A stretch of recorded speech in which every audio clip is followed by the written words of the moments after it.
Hi, I'm Sam. I'm the Benefits Advisor here at Seashell Trust, here to help our Seashell families with guidance and applications for eligible benefits, specifically for students who are under 16 on this presentation.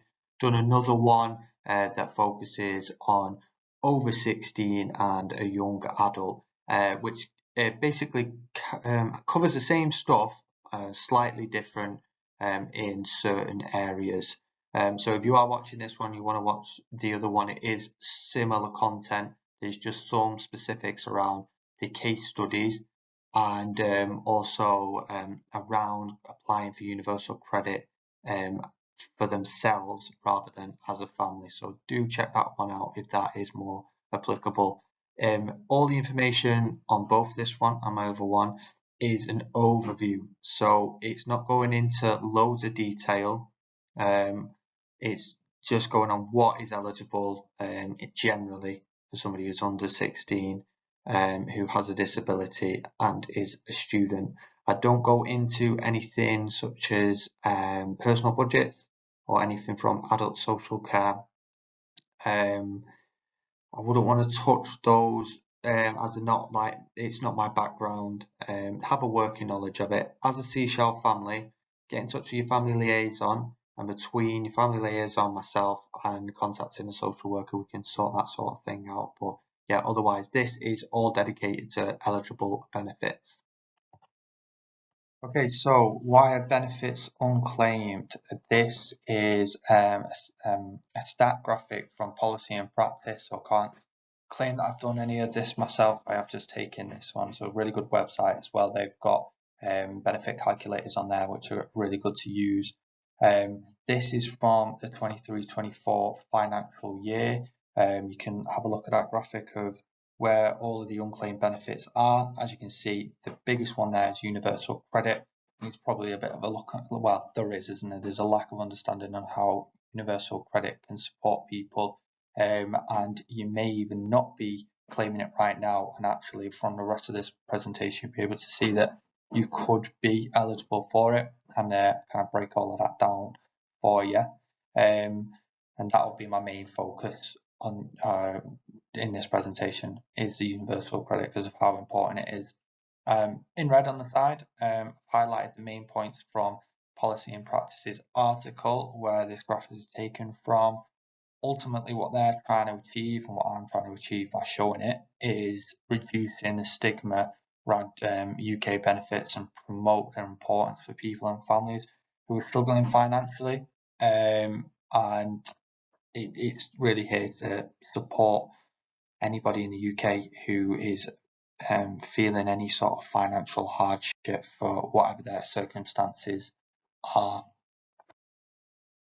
Stigma is deep rooted in the emotions of our country when it comes to financial benefit. The reality is that a lot of people and families don't seek the financial support available to them because of it.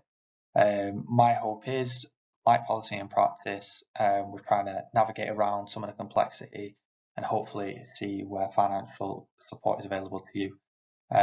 Welfare benefit is not perfect.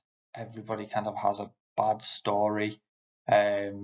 Hope that my role anyway is to kind of make it a little bit easier, and maybe someone who I did used to be a work coach for DWP, I can help and I have a knowledge of how it works, so you can lean on me as a Seashell family of navigating these systems. That's what I hope to do anyway.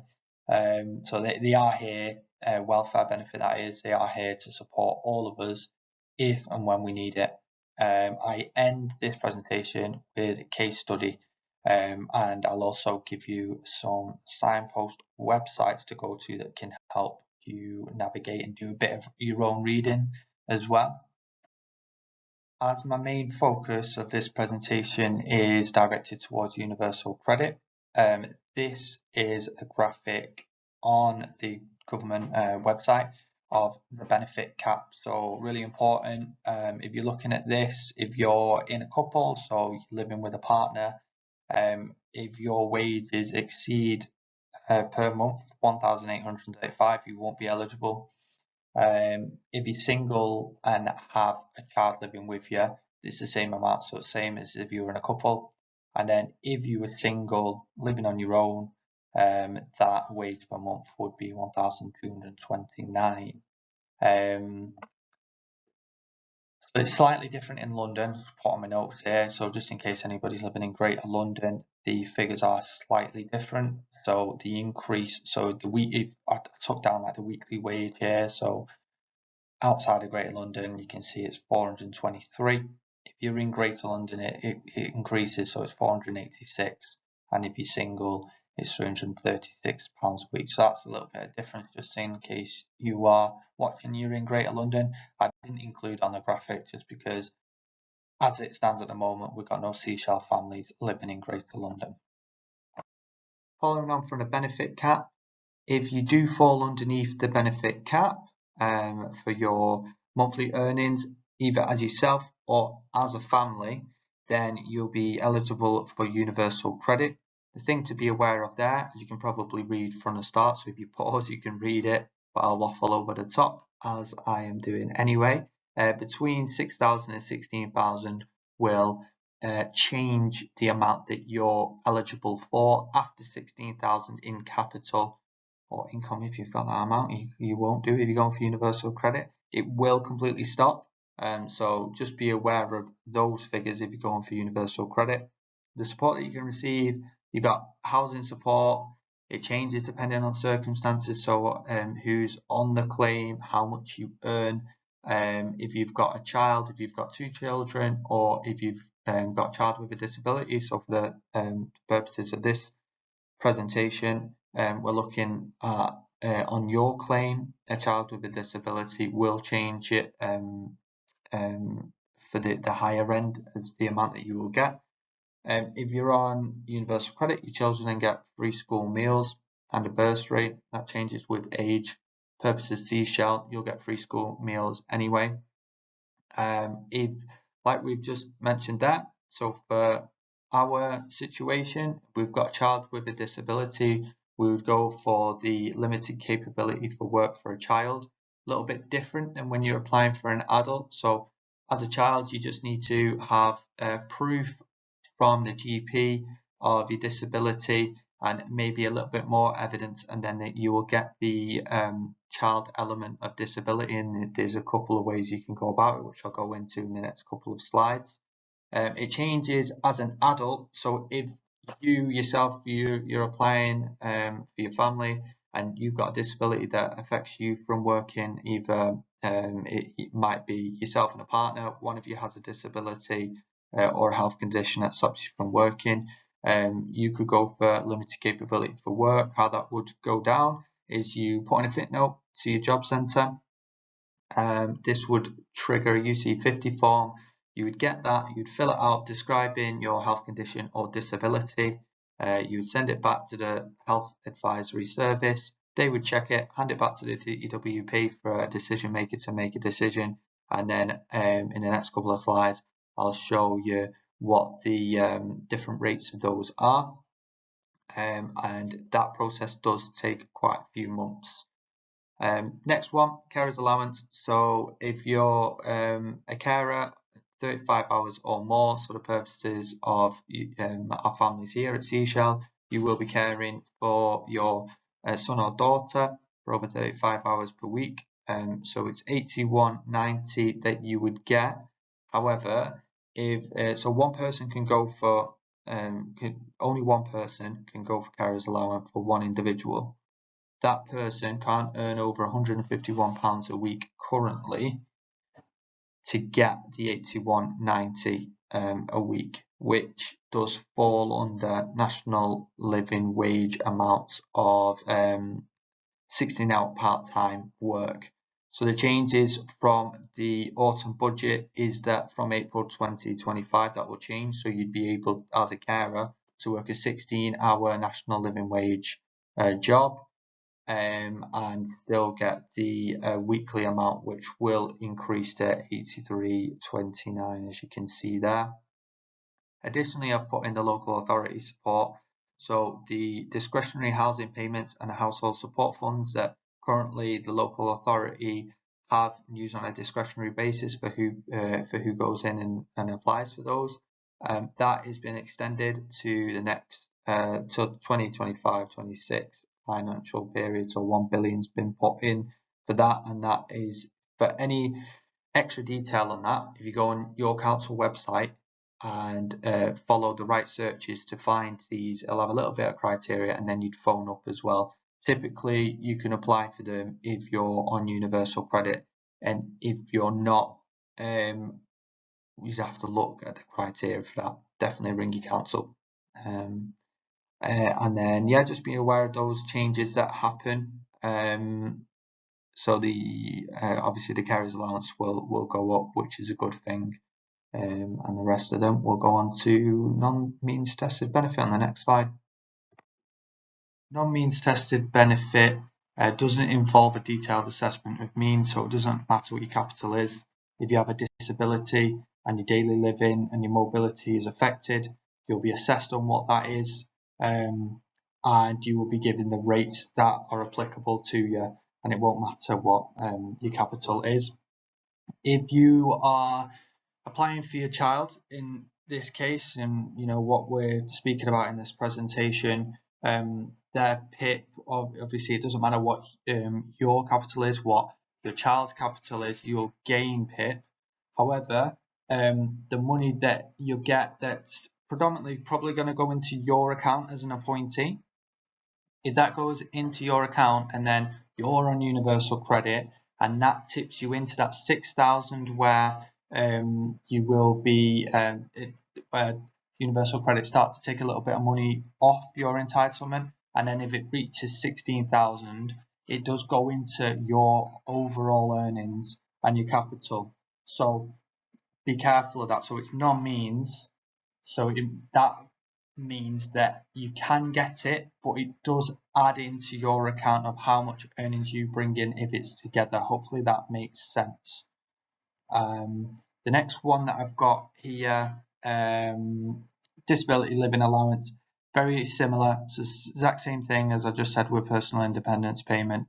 It doesn't matter how much you have in capital, you can get it, but do be aware that that overall money coming in as earnings into your account on top of your universal credit, if that's what you're getting, that will be taken as an earning. So it is taken into account of your overall income per month. It could be, it's hard to navigate that one. But again, Seashell family, get into contact with me if that's a little bit confusing. Council tax support, worth doing a benefit calculator for council tax support. In a couple of slides more towards the end, I'll show what benefit calculators you can find on the internet. Pretty much all of them, I think, will show you, will have like some questions where it asks you a little bit about your housing and are you getting any money off council tax. Like for example, you can get 25% off if somebody in your house has a disability, and it can be 50% as well. And actually, if you're living on your own as a disabled person, you can get it all taken off. But it's worth having a look at your local council and seeing what you can get. The next one there, so New Style GSA and New Style ESA, they are new versions of legacy benefits. So you can't go for standard GSA and you can't go for standard ESA, but currently they have the new style of that, and they're just done in a little bit of a different way. So you can see on my bullet points there, it's all depending on trying to keep, well, it is keeping. So you've worked for the last 2 to 3 years, and you're keeping those national insurance points, basically. I guess I can't think of the word. It's just gone past my head a little bit there. But it's still going to like your state pension when you become of retirement age. So definitely worth going for if you're out of work and you want to keep your national insurance going. The top one is if you're out of a job. The bottom one there, New Style ESA, is if you've actually got a health condition or a disability that's preventing you from working, and then you've been working in the past 2 to 3 years, you go through that one and you'd be going through a health journey.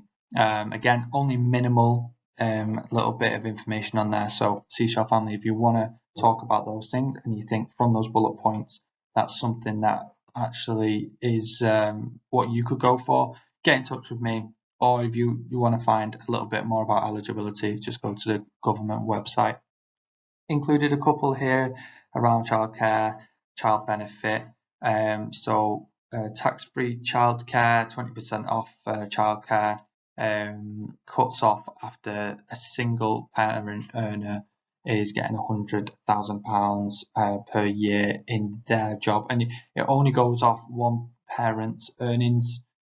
So say if one of the parents was earning over that, and then the other one either wasn't earning at all or under that, you'd still be able to get that tax-free childcare.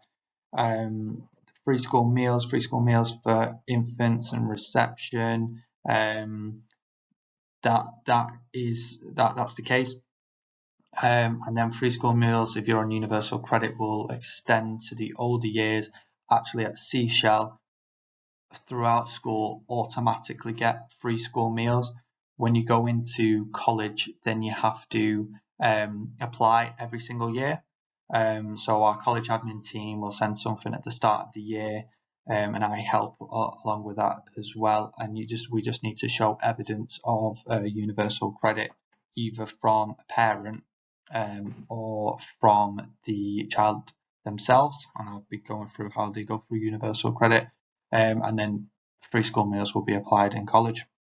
Last one there, child benefit, kind of done it multicoloured there. So I guess I could have done the same thing for tax-free childcare, really. So may as well have just kept it our like teal colour. But the child benefit there, it cuts off from a single earner when you hit 80,000. It used to be lower, so I think it was 50,000, but it's changed this year from some campaigning. I know Martin Lewis was big in that, so that's really good. And then you've got your two child benefit levels there. So your first child, £25.60 per week, and then your second child is £16.95. Okay. This slide is completely dedicated to what a child and a student is eligible for under 16. So the biggest one there is disability living allowance, also known as DLA. The other one's council tax reduction, so that would be a family-wide thing. If you've got a disabled child, have a look if you can get that reduction. Free school meals as well. So if you're on universal credit, you'll be entitled to free school meals after infant years, which is reception up to year 2. The mobility scheme there, that only comes into play if you've got the higher rate of mobility component, so that's 75 there, and that is a direct transfer of your mobility component for a vehicle. Go into that in the next couple of slides. The details on DLA, definitely go on the website and it'll have them, as in the government website. It'll tell you all of the finer details. But as an overview, you can, at 5 years old is when you'll be eligible for lower rate, and if you are 3, you can get the higher rate if your disability is of the severity where it's going to kick in. The way to find all of this out and the way to apply for DLA from the start anyway is call them. So that number there, call them and go through, you want to go for DLA, they'll do a little kind of questions and answers over the phone. This is the best way for everybody to apply for it, because from that phone call, they'll send you out a pack, and then no matter how long it takes you, you'll have a deadline. It's usually between 4 and 6 weeks, but they'll have a deadline for you to give it back. You've handed it all back, and once everything gets confirmed, they will install DLA from that first time you phoned, rather than if you did the application, and it takes a little bit because you've got to write how your child's disability affects them day to day. So if you're working full time, it can be quite difficult. So you're doing it over a couple of days, might be even a couple of weeks, and then you send it off, and all the while you could have got it backdated to that call date. So always phone them, they'll guide you through it anyway. So all of those finer little details, they'll talk you through it. But yeah, so if you think your child could be getting disability living allowance, it starts from 5, but actually it would start from 3 years old if the severity of the condition is over mobility. But give them a ring, and that is the one to do. So start your DLA from giving a phone call. Mobility scheme. So just as I previously said, this is where you trade in your the high rate of mobility for a car. All of the details are on the website, and if you're wanting to get in contact with someone, they have a phone number and they'll tell you all of the details. The basic overview is you exchange the allowance for a new car, or wheelchair, or accessibility vehicle, scooter, power wheelchair. The mobility scheme will receive payment straight from DLA, so you don't do it personally. Exchange all or part of the allowance for a vehicle, but for most vehicles you'll need to use all of it. There will be an advance payment required, which you will get back at the end of the lease if the vehicle is looked after. An old car can be part exchanged. New vehicle payment of £750 currently running for anyone eligible for the Motability scheme before the end of 2024, or if you're already on the scheme wanting to get a new vehicle at the end of the current lease. They are the facts just read, I'm afraid. All of the details are on the website, which is just posted on there. Carer's allowance. This is a bullet point facts as they are written, not a pretty slide, but this is everything you need to know. So if you're caring for somebody for 35 hours or above, and that person has either one of PIP, DLA, or attendance allowance, you will be able to get carer's allowance. So one thing that you do need to keep in mind though is that the current financial threshold, if you are working, is £151 per week, which is under minimum wage for a typical part-time job of 16 hours. The difference is going to be in April 2025, so we know from the budget that now from then you'll be able to earn national living wage up to 16 hours and also do 35 hours care, which is a really good positive for people on carers allowance. They will be having more take-home money each year. I've not got the figures of that, but as you can probably see, it is a lot better considering £151. After that, currently, is completely stopped, carers allowance, which you can imagine it isn't good because it is literally a pound over and it stops. Whether that's going to be changed in the new ruling, that's not been announced yet, but I know that it was kind of discussed in the budget itself of potentially having a little bit of wiggle room around that threshold too. We need to keep our eyes and ears open for that one.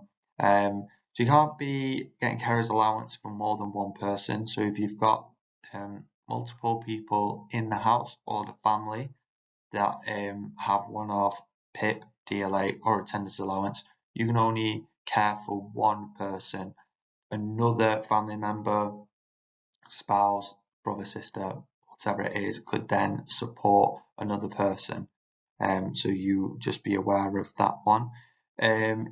If you are on a legacy benefit and somebody has a severe disability premium, if you then get carers allowance, that severe disability premium will end. The purposes of this presentation I'm doing, I'm kind of starting it from scratch of applying for what's available now. So this disability premium wouldn't come in at all.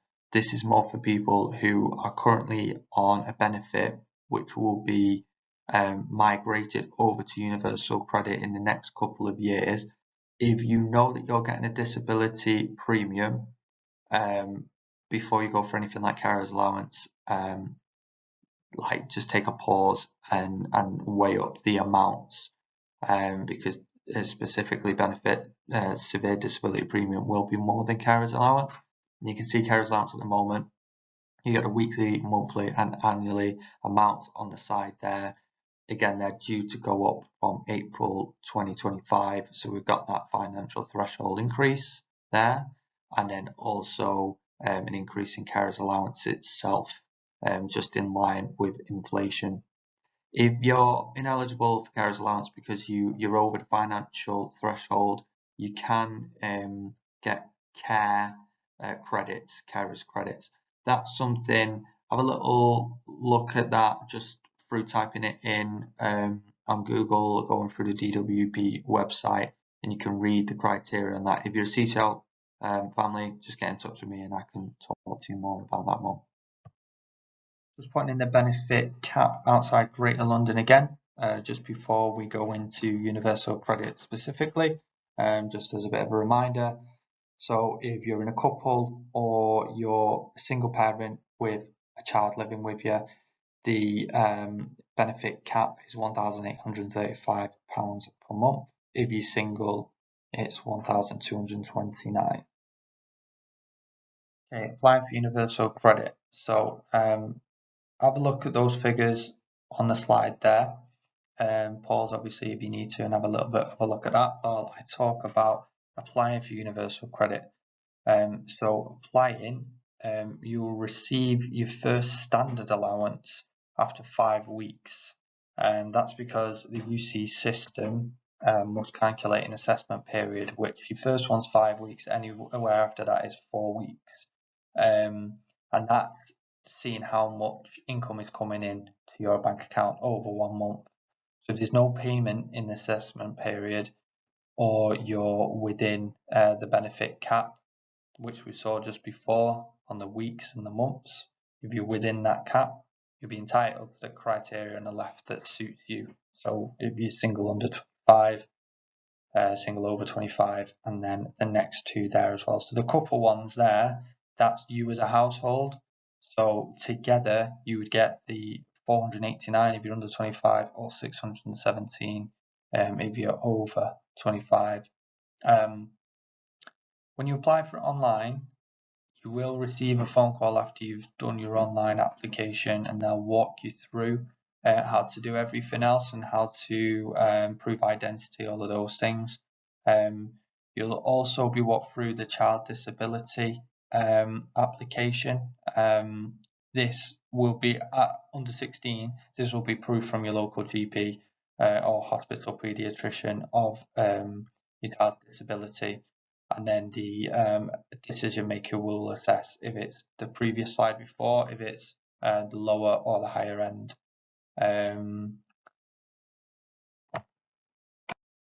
Universal credit housing element. So if you're a family going for universal credit, you will have housing costs, and there'll be one of these three here. This is an overview, so the circumstances that you have will it will make it completely different for every person almost.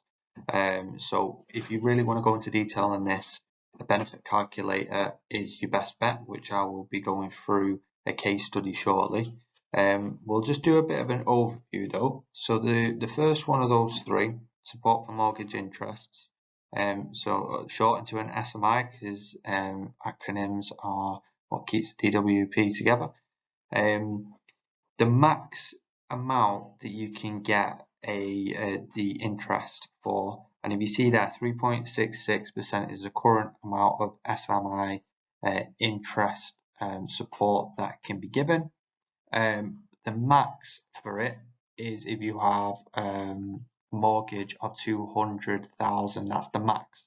So if you owe more than that, you won't get interest on any more than 200. Obviously, if you've got lower than that, it would be the 3.66% to the amount that you owe.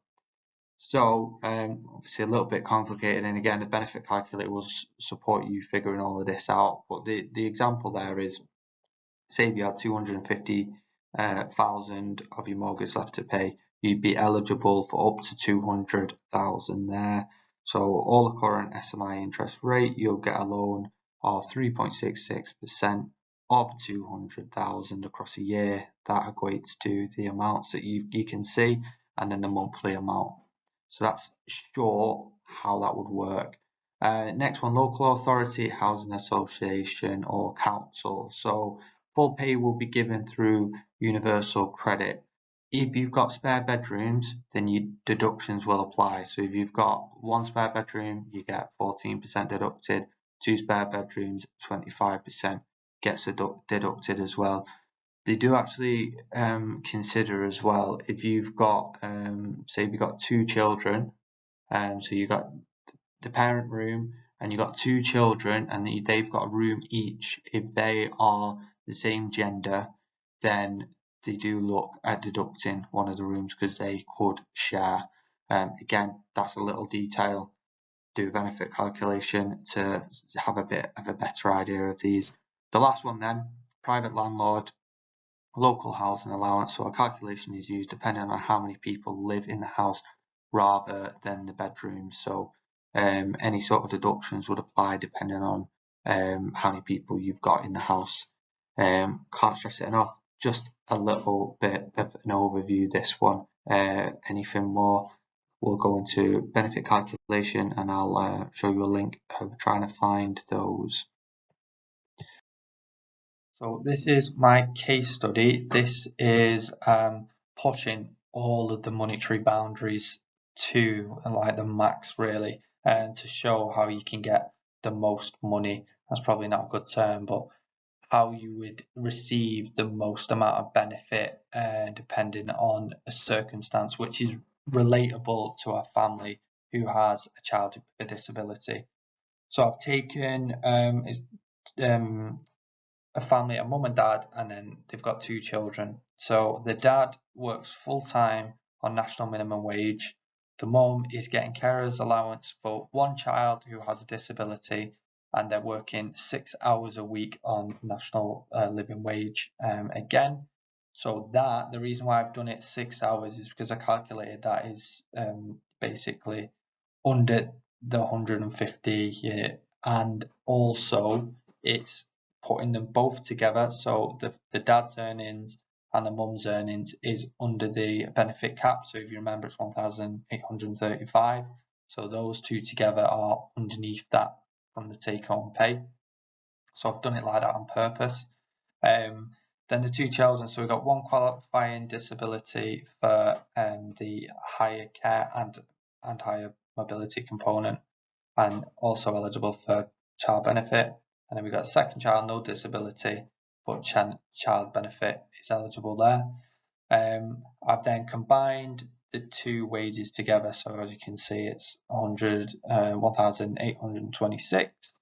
So underneath that benefit cap.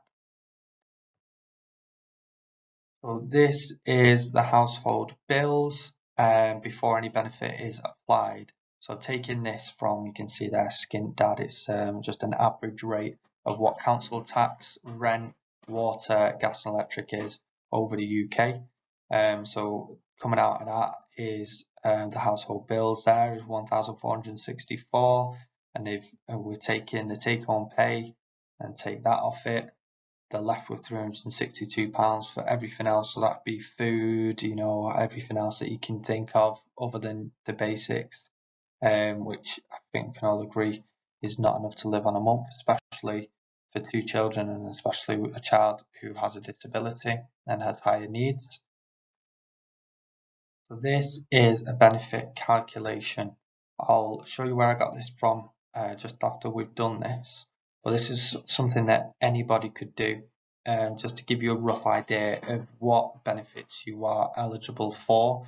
So I've done my benefit calculation, I've put all the details that I've just shown you there into it, and then it's come out with how much universal credit you'd be entitled to. So it does a breakdown, it gives you standard allowance, it's added the housing, so it's rent this time, so that would have been private sector, and it's taken the two children into account, so it's not taking any rooms into account there, it's just on the people who live in there. Then you get the amount for the children and also the carers in there. And as you can see, it's taken money off, so that's within the benefit cap as well. So it will adjust for the money earned, so your salary there, and it takes some off, which is only fair. And in the end, it comes out with £1,687. Okay, so adding everything up and taking a few things off. All of the pink circles that you can see there are everything that's means tested. So from original slides right at the start of the presentation, just keeping to that format. So the pinks are means tested, things that taking into account your capital, and the turquoise here, or the teal, is non-means tested benefit that we're adding on to our universal credit. So the slide literally just before, and we were showing our better off calculation, the universal credit here slightly different. Reason why is because I've taken off the universal credit carers element. So you can get universal credit carers element if you're not getting carers allowance. So originally when you go for universal credit, that's what you would get. Then you are then applying for carers allowance. Once a carers allowance is instated, so you've got it for the one child here. So if you can see the sum of what we're getting there, and that's the enhanced rate. Then the carers universal credit would just stop, so they would just minus that. So for the purpose of the final case study calculation, I've taken it off, so that's why that's different. So it's the 198.31 it would be. So then we would just add our earnings from the household. Then we're going to be adding our non-means tested benefits there. Then we're going to be taking off the household bills that we calculated just before. So then roughly they're going to come out with this amount at the end of the month, which is compared to before we put in the benefit calculator and we did our universal credit application for this case study, it was like 300 and something pounds to live off for a month, and now it's gone up to this, which adding everything on is a lot better for the family. So to do that yourself, these are the websites. So the benefit calculation sites, these are all, this is actually screenshotted from the government website itself. So policy and practice, entitled to, and turn to us all have calculations that are approved by government.co.uk. If you go on Money Helper and actually Money Saving Expert as well, they both have a benefit calculator, but from viewing, they are versions of those three. So they're exactly the same basically. But use one of those benefit calculators, put in your details, and then find out what you're eligible for. The Signpost website, so working with families, disability rights, Money Helper, and also Money Saving Expert are all good. But the first three, so those bottom three there, they're really good information for anything to do with benefits and small little details. Money Saving Expert, I don't know if you've been on it before, that's more how to save money. All of the latest deals. You can do like you can do the benefit calculator, but you can also see what the cheapest like gas and electric is, the broadband, all of that sort of stuff, and anything that's new is always on there. So all good websites to be using. To remind you of my role for the Seashell families, this is what I can help with. So if you've got any forms that you need to be filling or you need any evidence for any applications, come to me, I can help you with it. And then any sort of journeys of going through these processes, I can also help with that. But even if it's just something small that you kind of want to run by me, I'm happy for any big or small question. Just get in touch and we can just go through it together. I'm here to help, so here at your disposal for however long you need me, really. I mentioned a couple of times that some of the benefits are ending and they're migrating over to universal credit. So I've just got kind of a graphic here. So benefits are ending there. So you got your tax credits, housing benefit, income support, income-based job seekers allowance, income-related employment and support allowance, and what's that one? Other benefits such as personal independence payment will stay the same, yeah. So that's just like a little caveat there. But those are the ones. They are all now universal credit. At the moment, you've got the new style job seekers allowance and the new style employment support allowance that you can still apply for. But like I said, they are meant to be migrating those two. But the others are all in universal credit. So yeah, just that is just a bit more of a notice than anything else. You'll get a letter to notify you when these will be happening. Like I said, with the working tax credit, child tax credit, those have been going out. I've seen families getting in touch with me with some and they wanting some support around universal credit and navigating that and getting the higher rates for disability as well. So again, if you're a Seashell family, just get in touch with me. I can help you with any of those.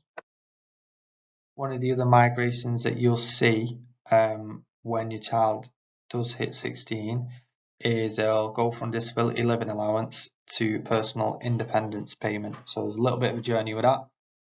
So you will get a letter initially. DLA will come to an end close to your 16th birthday. That's when the letter will come. So the letter needs to be, the letter will be sent by DWP, and once received, you'll have 4 weeks to respond. If you make the claim after 4 weeks, you will lose out on one transitional payment of DLA. If you are entitled to PIP, you will receive one more DLA payment before PIP award comes into action. And then the mandatory reconsideration, so that is if PIP is rejected, 1 month is given to respond by way of mandatory reconsideration. Again, as a Seashell family, get in touch with me. I can help you with any of that. But yeah, it's just important when you get that letter that DLA is ending, just need to be responding within 4 weeks and then following the PIP process. The letters, they do tell you what you'd be needing to do. The PIP forms, unfortunately, kind of frustratingly as well, you do have to explain the disability and the tasks, daily living tasks in detail again. So it is separate. It's not the same, unfortunately. So the answers, the questions are different. But yeah, just take your time. You know your child better than anybody else. Myself as Seashell, but also like Citizens Advice, all I'll be doing is extracting detail from yourself about your child to put down into these applications, which again, fine with doing it, might be easier, but you are the expert when it comes to your child's disability. So it's just about explaining it. And then any evidence you've got that can go hand in hand, just send it with the PIP forms. Do take like a photocopy and a general copy to send off. Don't do the originals. And also keep a copy of anything that you send as well, just so you can always refer back to it. Sometimes on these mandatory reconsiderations or further along, when they're saying that there's going to be some changes, there can be a few discrepancies in some of the decisions made. So if you can then basically show evidence of a previous application that you sent in where an award was given and they've taken it away further down the line, you can argue why, because nothing's changed, and these things, they need to go to a tribunal to change. So if it's quite evidential that it shouldn't change, they will concede, and that will remain the same. Hopefully that made sense. But yeah, mandatory considerations, just make sure that you're supplying as much evidence about your child's disability as possible, and where you can, just add in an additional, whether that be doctor's letter, or in the case of Seashell students, it might be something like an occupational therapy report, or some physio tasks that they need to be doing, which explain the daily living of your child better. So that's the end of this presentation for families and with children under 16 with a disability. If you do want to get in touch with me as a Seashell family, get in touch with your family liaison. Like I said before, I'll get in contact with you pretty sharpish. We're in the same team, so it'll be pretty quick on that one, and just use me as much as you need me. Other than that, everyone else who's watched, thank you very much. I hope you got something from it.